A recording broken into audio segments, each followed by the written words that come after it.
Assalamualaikum warahmatullahi wabarakatuh. Syukur alhamdulillah saya panjatkan kepada Allah Subhanahu wa taala, yang mana pada hari ini saya selaku inisiator atau kami dari beberapa tokoh masyarakat Aceh Selatan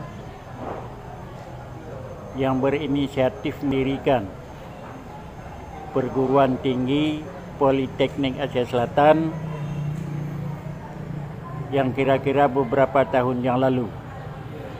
Pada hari ini kami menyatakan yang bahwa sekolah tinggi tersebut masih di dalam keadaan swasta atau statusnya disamakan dengan perguruan tinggi yang lain.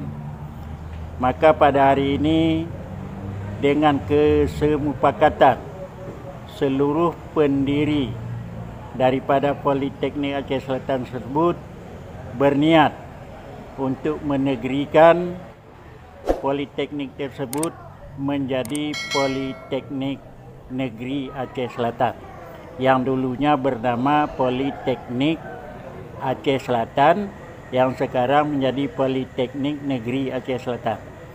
Semoga bagi bapak-bapak yang bersangkutan dengan hal tersebut, terutama Menteri Pendidikan Republik Indonesia, supaya dapat memberi keizinan dan kerjasama yang baik atas penegrian Politeknik Aceh Selatan tersebut.